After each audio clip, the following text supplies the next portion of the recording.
Hello friends, कैसे हैं आप लोग। उम्मीद है आप लोग बहुत ही अच्छे होंगे, स्वस्थ होंगे, मस्त होंगे और तंदुरुस्त होंगे, अपने जीवन में खुशहाल होंगे।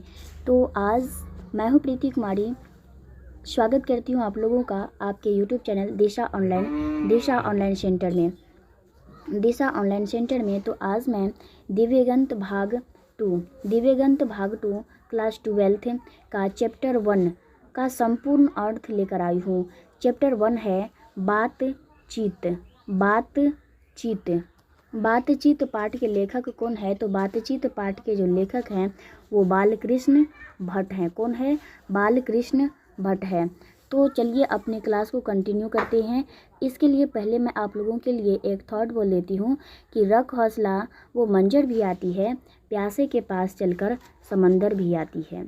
रख हौसला वो मंजर भी आती है, प्यासे के पास चलकर समुंदर भी आती है। थक कर ना बैठ ए मंजिल के राही, मंजिल भी मिलेंगे, मंजिल से मिलने का मज़ा भी आएंगे। तो चलिए इसी थॉट के साथ आज मैं अपनी क्लास को कंटिन्यू करती हूँ। तो इसके पहले मैं आप लोगों के लिए लेखक परिचय लेकर आई हूँ। तो आप लोग लेखक परिचय देख लीजिए। बातचीत चैप्टर क्या है? तो चैप्टर है बातचीत के लेखक कौन है? तो आप ट्रिक्स याद रखिए। ब से होता है बातचीत, ब से होता है बातचीत और ब से होता है बालकृष्ण भट्ट। ब से होता है बालकृष्ण भट्ट। आपको याद रहेगा ये। ब से बातचीत, ब से बालकृष्ण भट्ट, ब से बातचीत, ब से बालकृष्ण भट्ट, ब से बातचीत और ब से बालकृष्ण भट्ट। आई होप कि आप लोगों को ये याद हो गया होगा कि बालकृष्ण मतलब बातचीत के लेखक कौन है। बातचीत पाठ के लेखक कौन है। बातचीत के लेखक कौन है। तो बातचीत, सबसे पहले मैं ये बता दूं कि बातचीत की कौन सी विधा है। तो ये ललित निबंध है। कौन सा निबंध है? तो ललित निबंध है। ललित निबंध। बातचीत कौन सा निबंध है? तो ललित निबंध है। विधा कौन सी विधा है? तो ललित निबंध है। चलिए इसके लेखक के बारे में जानकारी प्राप्त करते हैं। अगर आपके सवाल में आएगा कि बातचीत की कौन सी विधा है, तो आप बोलिएगा कि बातचीत की ललित निबंध है। और बातचीत पाठ के लेखक कौन है? तो बालकृष्ण भट्ट जी हैं। बातचीत के लेखक कौन है? तो बालकृष्ण भट्ट हैं। इसका जन्म, बालकृष्ण भट्ट का जन्म कब हुआ था? क्वेश्चन में आएगा बातचीत पाठ के लेखक का यानी कि बालकृष्ण भट्ट का जन्म कब हुआ था? तो जन्म जो हुआ था वो 23 जून 1844 ईस्वी को हुआ था। बातचीत पाठ के लेखक कौन है? तो ब से बातचीत और ब से बालकृष्ण भट्ट, ब से बातचीत और ब से बालकृष्ण भट्ट। आपको याद हो गया होगा। आई होप कि आपको याद हो गया होगा। तो इसके लेखक कौन है? तो बालकृष्ण भट्ट है। बातचीत पाठ के लेखक कौन है? बालकृष्ण भट्ट जी हैं। और इनका जन्म कब हुआ था? तो बालकृष्ण भट्ट का जो जन्म हुआ था वो 23 जून 1844 ईस्वी को हुआ था। 1844 ईस्वी को हुआ था। इसका निधन कब हुआ था? तो इसका निधन 20 जुलाई 1914 ईस्वी को हुआ था। इसका निधन कब हुआ था? क्वेश्चन में आएगा बालकृष्ण भट्ट का निधन कब हुआ था? तो आप 20 जुलाई 1914 ईस्वी को हुआ था। 20 जुलाई 1914 ईस्वी को इसका निधन हो गया था, यानी कि बालकृष्ण भट्ट का निधन हो गया था। अगले सवाल पे चलते हैं। अगले स्टेप पे चलते हैं कि इसका निधन कब हुआ था, मतलब इनका मृत्यु कब हुआ था। मृत्यु, बालकृष्ण भट्ट की मृत्यु भी जिसका जो भी जन्म लेता है उसका मृत्यु तो निश्चित है, इसीलिए इसका भी मृत्यु हुआ होगा। तो इसका निधन कब हुआ? तो इसका निधन जो है 20 जुलाई 1914 ईस्वी को हुआ था। 20 जुलाई 1914 ईस्वी को हुआ था। बालकृष्ण भट्ट जो थे, ये इसका जन्म कब हुआ था और कहाँ हुआ था? तो इसका जन्म जो है 23 जून 1844 ईस्वी को हुआ था। कहाँ पे हुआ था? इलाहाबाद, जो कि कहाँ पे पड़ता है? उत्तर प्रदेश में पड़ता है, उत्तर प्रदेश राज्य में। मतलब इसका निवास स्थान उत्तर प्रदेश यानी कि इलाहाबाद इसका जन्म स्थान है। इलाहाबाद बालकृष्ण भट्ट का जन्म स्थान कहाँ है? तो आप बोलिएगा इलाहाबाद उत्तर प्रदेश, इलाहाबाद उत्तर प्रदेश। आपको याद हो गया होगा। बातचीत, रिवाइज करा देती हूँ कि बातचीत पाठ के लेखक कौन है, तो बालकृष्ण भट्ट है। बातचीत पाठ के लेखक कौन है, बालकृष्ण भट्ट है। बालकृष्ण भट्ट का जन्म कब हुआ था, तो 23 जून 1844 ईस्वी को। इसका निधन कब हुआ था, तो इसका निधन 20 जुलाई 1914 ईस्वी को हुआ था। आई होप कि आपको याद हो गया होगा। इसका निवास स्थान पूछे तो आप इसका निवास स्थान इलाहाबाद, जो कि उत्तर प्रदेश में पड़ता है। इसकी माता भी थी। इसकी माता कौन थी, क्या नाम थी, तो इनके जो माता थे वो पार्वती देवी थी। कौन थी, तो इनके माता का नाम पार्वती देवी थी। क्या नाम थी, तो पार्वती देवी, जो एक सुसंस्कृत महिला थी। इनके माता पिता, तो इनके माता का नाम पार्वती देवी थी। देवी जो सुसंस्कृत महिला थी, जो क्या थी, सुसंस्कृत महिला थी। सवाल आएगा कि बालकृष्ण भट्ट की माँ कैसी थी, तो सुसंस्कृत महिला थी। बालकृष्ण भट्ट की माता का क्या नाम है, तो पार्वती देवी है, पार्वती देवी। और इनके पिता बेनी प्रसाद भट्ट, जो एक क्या थे, व्यापारी थे। इनके पिता क्या थे, मतलब पूछेगा कि सवाल में कि बालकृष्ण भट्ट के पिता का नाम क्या था, तो इनके पिता का नाम बेनी प्रसाद भट्ट था, जो एक क्या थे, व्यापारी थे, एक व्यापारी थे, एक क्या थे, तो व्यापारी थे।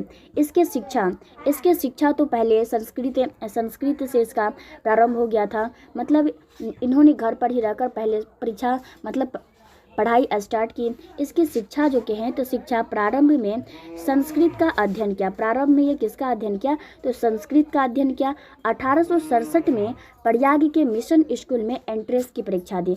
बालकृष्ण भट्ट जो थे प्रारंभ में संस्कृत का अध्ययन किया और 1867 में प्रयाग के सीवी स्कूल में, सीवी ऐसे ही स्कूल था, मिशन स्कूल में, सीवी मिशन स्कूल में, सीवी मिशन स्कूल में एंट्रेंस की परीक्षा दी।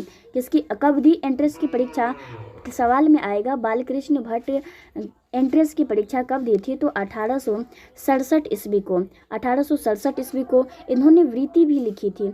इन्होंने वृत्ति क्या लिखी थी, इन्होंने वृत्ति लिखी थी कि वृत्ति में आवृत्ति 1869 से 1875 तक प्रयाग मिशन स्कूल में अध्यापन, यहाँ पे वृत्ति गलत है, तो यहाँ पे परीक्षा दी। मतलब प्रारंभ में संस्कृत का अध्ययन 1867 में प्रयाग के मिशन स्कूल में एंट्रेंस की परीक्षा दी। 1869 में 1875 तक प्रयाग के मिशन स्कूल में अध्यापन किया। मतलब अध्यापक का पद संभाला। अगला आता है 1885 में प्रयाग के स्कूल में, सीवी स्कूल में संस्कृत का अध्यापन किया और 1888 में प्रयाग के कार्यस्थ पाठशाला इंटर कॉलेज में अध्यापन नियुक्त हुए, किंतु उग्र स्वभाव के कारण इसे नौकरी क्या हुई, छोड़नी पड़ी। मतलब कि बालकृष्ण भट्ट जो थे, बालकृष्ण भट्ट वो उग्र स्वभाव के थे, मतलब थोड़ा गोसेलू टाइप के थे। कौन, तो बालकृष्ण भट्ट। और 1885 में प्रयाग के स्कूल में, प्रयाग के सीबी स्कूल में, यहाँ पे सीबी होना चाहिए, तो सीबी स्कूल में संस्कृत का अध्यापन किया और 1888 में प्रयाग के कायस्थ पाठशाला इंटर कॉलेज में अध्यापन नियुक्त हुए, किंतु उग्र स्वभाव के कारण नौकरी छोड़नी पड़ी। जैसे कि हम बता दिए हैं कि उग्र स्वभाव मतलब ये थोड़ा गुस्सेलू टाइप के थे। आगे है विशेष परिस्थिति, मतलब इनके पिता का अब निधन हो जाता है। अब इनके पिता का निधन हो जाता है तो पिता के मरने के बाद पत्र व्यापार संभालने के नाम पर, मतलब पिता का, यहाँ पे पिता होगा, पैतृक व्यापार संभालने के नाम पर गृह कलह, मतलब घर में पिता के मरने के बाद जो घर में गृह कलह होता है, मतलब घर में लड़ाई झगड़ा होने लगता है, तो उसी को गृह कलह कहते हैं। गृह कलह का सामना करना पड़ा। पत्रिका के घर, मतलब पैतृक कलह का सामना करना पड़ा। पैतृक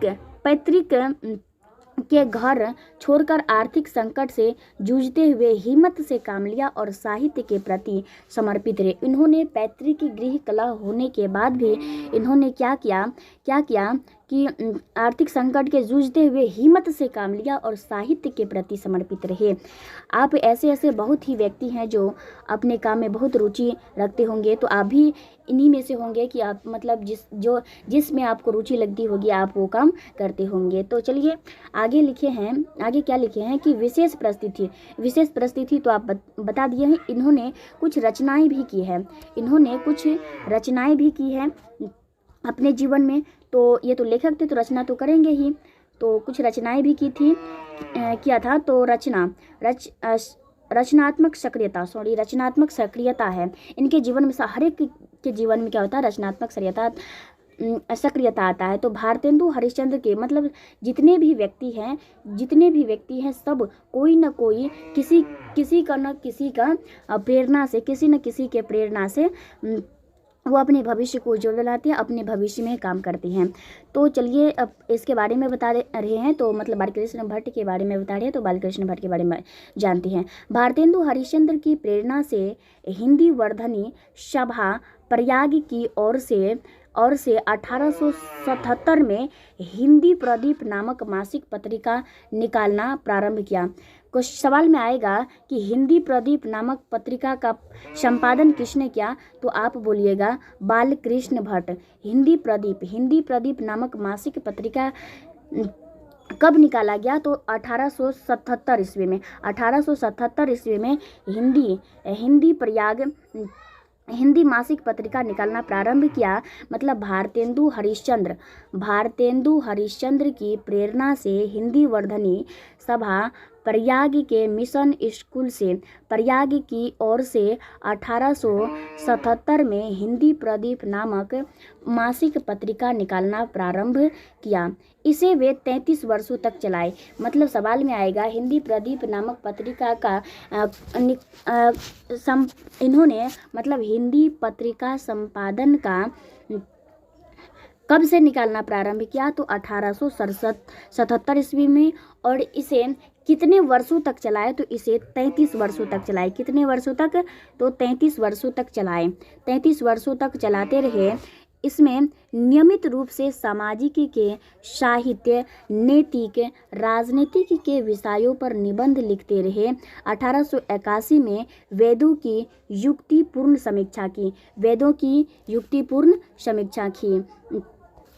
समीक्षा की और 1886 में लाला श्रीनिवास दास संयोगिता संवर कठोर आलोचना की। जीवन के अंतिम दिनों में हिंदी शब्दकोश के संपादक के लिए श्याम सुंदर द्वारा काशी आमंत्रित किया गया। सवाल में आएगा कि किसके द्वारा काशी आमंत्रित किया गया, तो श्याम सुंदर के द्वारा। किसके द्वारा, श्याम सुंदर के द्वारा काशी आमंत्रित किया। परंतु अच्छा व्यवहार, मतलब पहले ही बता दिए हैं कि इसका अच्छा व्यवहार नहीं था, मतलब ये थोड़ा गुस्सेलू टाइप के थे। इस पे मतलब नहीं कहते हैं कि मतलब नाकी पर गुस्सा रहता है, तो इस मतलब बालकृष्ण भट्ट को जो है नाकी पे गुस्सा था। तो चलिए मतलब आगे चलते हैं। तो आमंत्रित किया परंतु अच्छा व्यवहार न होने के कारण इसे अलग होना पड़ा, अलग हो गए। अगला है इनकी रचना। तो इन्होंने अपने जीवन में रचनाएं लिखी। पद्मावती पूछेगा कि बालकृष्ण भट्ट के रचना निम्न में से कौन है, तो उसमें दे दिया जाएगा पद्मावती, कृतार्जुनीय, वेणी संहार, शिशुपाल, वधनाल, दमयंती, स्वयंवर, शिक्षादान, चंद्रसेन, वनवास, एक रोगी, एक विवाह, बाल विवाह, रेल का विकट खेल, एक वेद, ईटीसी आदि। ये सब क्या है, इनकी रचनाएं हैं। तो इनकी रचनाएं कौन कौन प्रमुख हैं, आप लोगों को मैं टिक कर देती हूँ कि पद्मावती, ये कितनों बार भी पूछा गया है बिहार बोर्ड एग्जाम में। तो और है कृतार्जुनी, ये भी आपके लिए भी आई है। और रेल का विकट खेल ये भी है। बाल विवाह ये भी है। और जो है सीता वनवास, ये 1 2 3 4 5 6 जो हैं अक्सर ये बिहार बोर्ड के द्वारा पूछे ही जाते हैं। 6 में से कोई आपका सवाल में रह सकता है, तो आप इनको याद कर लीजिएगा। प्रहसन भी लिखे इन्होंने। प्रहसन में लिखे क्या कि जैसा काम वैसा परिणाम। प्रहसन सवाल दे देगा और बोलेगा कि मतलब निम्न में से किसका प्रश्न है, तो आप लोग बोलिएगा बालकृष्ण भट्ट का। मतलब ये दे देगा कि जैसा काम वैसा परिणाम, नई रोशनी, ये सब सारा दे देगा और बोलेगा कि निम्न में से किसका प्रश्न है, तो आप बालकृष्ण भट्ट को टिक कीजिएगा। आगे है कि निबंध। इन्होंने निबंधकार भी थे, रचनाकार भी थे और प्रहसनकार भी थे। तो उत्पन्न नहीं, निबंध उन्होंने 1000 के आसपास, मतलब बालकृष्ण भट्ट जो थे वो 1000 के आसपास निबंध लिखे, जिसमें 100 से ऊपर बहुत ही महत्वपूर्ण निबंध माला नाम से दो कारों में संग्रहित है। दो प्रकार में, दो भागों में होगा, दो भागों में संग्रहित है। कितने भागों में संग्रहित है, मतलब कितने भागों में बांटा गया है, मतलब निबंध उन्होंने 1000 के आसपास निबंध लिखे, जिसमें 100 से ऊपर बहुत महत्वपूर्ण बात निबंध माला के नाम से 2 भागों में संग्रह प्रकाशित है। कितने भागों में प्रकाशित है, तो 2 भागों में संग्रह प्रकाशित है। यह पहले ही बता दिए कि यह निबंध है। बातचीत क्या है, तो यह एक निबंध है। बातचीत क्या है, यह एक निबंध है। सवाल में आएगा कि बातचीत की कौन सी विधा है, तो यह एक ललित निबंध है। कौन सा निबंध है, तो ललित निबंध है। कौन सा निबंध है, तो ललित निबंध है। आप लोगों के लिए मैं 17 ऑब्जेक्टिव टाइप क्वेश्चन भी लेकर आई हूँ, आप लोग इनको भी देख लीजिए कि बालकृष्ण भट्ट ने हिंदी प्रदीप नामक का संपादन किया। हिंदी प्रदीप, बालकृष्ण भट्ट ने हिंदी प्रदीप नामक पत्रिका का संपादन किया। बालकृष्ण भट्ट ने किस पत्रिका का संपादन किया, तो हिंदी प्रदीप नामक पत्रिका का संपादन किया। आपको याद हो गया होगा। अगर आपको याद नहीं होगा तो आप वीडियो को रोक करके आप नोट्स भी बना सकते हैं। वीडियो को रोक करके आप नोट्स भी बना सकते हैं। नंबर 2 में है कि मनुष्य के ईश्वर प्रदत्त शक्तियों में एक क्या है, तो वाक शक्ति है। मनुष्य के ईश्वर प्रदत्त शक्तियों में एक वाक्य शक्ति है। क्या है, सवाल में आएगा मनुष्य के ईश्वर प्रदत्त शक्तियों में एक डैश डैश है या है, तो आपका ऑप्शन वाक्य शक्ति में टिक आउट कीजिएगा। इन्होंने जो है रविंद्रनाथ क्रूसो ने इसमें एक रविंद्रनाथ क्रूसो आते हैं। रविंद्रनाथ क्रूसो जो कि जंगल में रहा करता था, जंगल में, और 16 वर्षों के बाद उन्होंने लोगों के बीच आए थे। 16 वर्ष, कितने वर्ष, 16 वर्ष के बाद उन्होंने, मतलब रविंद्रनाथ क्रूसो ने लोगों के बीच आए थे। पहले जो थे वो जंगल में ही रहा करते थे। तो मनुष्य पूछेगा कि रविंद्रनाथ क्रूसो ने कितने वर्षों के बाद लोगों के बीच आए, कितने वर्षों के बाद लोगों के बीच आए, तो 16 वर्षों के बाद। कितने वर्षों के बाद, तो 16 वर्षों के बाद। सवाल आएगा अगला है एडिसन। एक एडिसन नामक एक व्यक्ति भी है, जो एडिसन ने 2 लोगों के बीच बातचीत को श्रेष्ठ माना है। सवाल आएगा ऐसा कौन सा व्यक्ति है जो 2 लोगों के बीच की बात को श्रेष्ठ माना है, तो एडिसन ने 2 लोगों के बीच बातचीत को श्रेष्ठ माना है। कितने लोगों के बीच, तो 2 लोगों के बीच की जो बातचीत है उसको उन्होंने, मतलब एडिसन ने क्या माना है, श्रेष्ठ माना है। सवाल आएगा एडिसन ने कितने लोगों के बीच की बातचीत को श्रेष्ठ माना है, तो 2 लोगों के बीच। अगला है नंबर 5 है कि 3 लोगों के बीच बातचीत को अंगूठी के नख के समान माना गया है। कितने लोगों के बीच, तो 3 लोगों के जो बीच में बातचीत होती है उसको अंगूठी के नख के समान माना गया है। 3 लोगों के बीच की बातचीत को अंगूठी के नख के समान माना गया है। अगला है 4 लोगों के बीच की बातचीत में फॉर्मेलिटी आती है।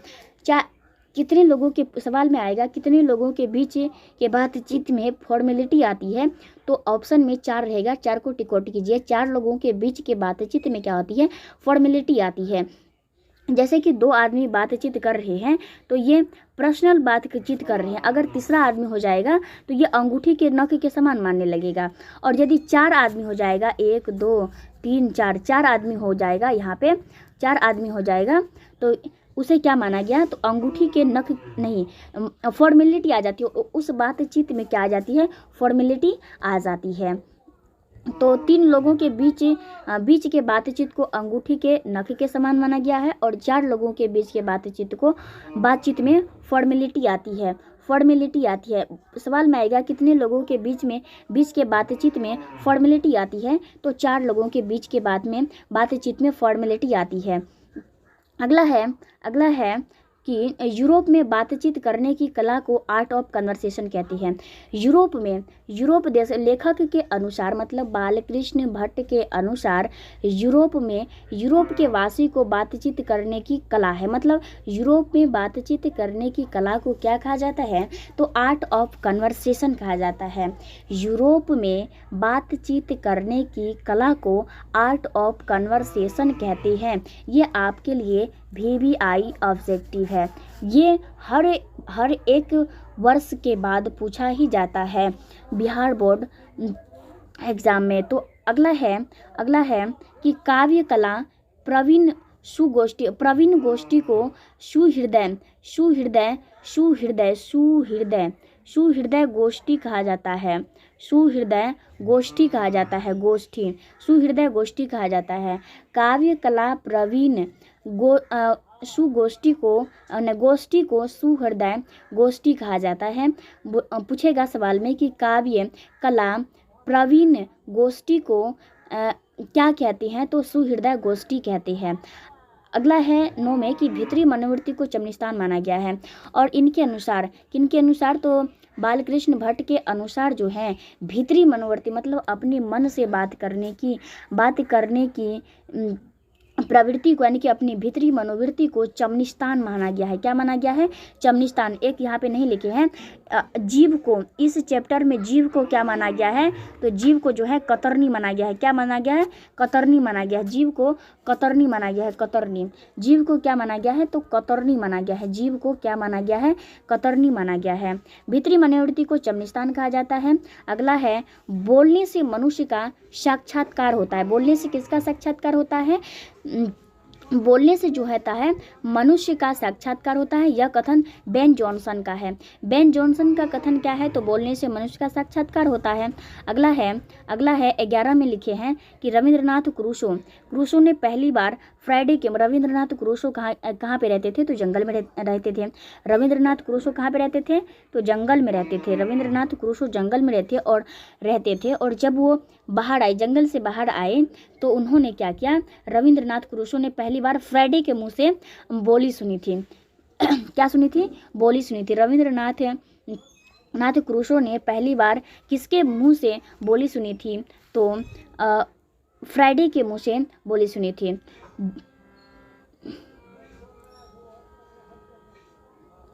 भीतरी मनोवृत्ति को पंचात्मक संसार का आईना भी कहा गया है, और भीतरी जो मनोवृत्ति होती है मतलब मन की जो बातें होती है उसे पंचात्मक संसार का आईना माना गया है। अगला है आचार्य रामचंद्र शुक्ल ने बालकृष्ण भट्ट को अंग्रेजी के एडिशन और स्टील निबंधकार के श्रेणी में रखा। किसने रखा, तो आचार्य रामचंद्र शुक्ल और एडिसन, आचार्य रामचंद्र शुक्ल और एडिसन जो थे उन्होंने बालकृष्ण भट्ट को स्टील निबंधकार के श्रेणी में रखा। बालकृष्ण भट्ट भारतेंदु युग के थे। भारतेंदु युग के थे। बालकृष्ण भट्ट किस युग के थे, तो भारतेंदु युग के थे।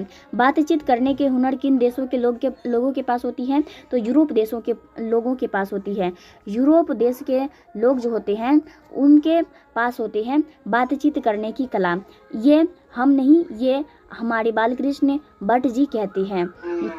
बातचीत के जरिए भाप बनकर मवाद और धुआं निकल जाता है। बातचीत के जरिए क्या निकल जाता है, तो बातचीत के जरिए जो है भाप बनकर मवाद और धुआं निकल जाता है। किन के अनुसार, तो बालकृष्ण भट्ट के अनुसार। अगला है मनुष्य के बातचीत का उत्तम तरीका अवाक होकर अपने से बात करना होता है। बातचीत का बालकृष्ण भट्ट जो थे उन्होंने बातचीत का उत्तम तरीका क्या माना है, तो अवाक होकर अपने से बातचीत करना। आई होप कि आप लोगों को यह वीडियो पसंद आया होगा। अगर आप लोगों को पसंद आया तो मेरे चैनल को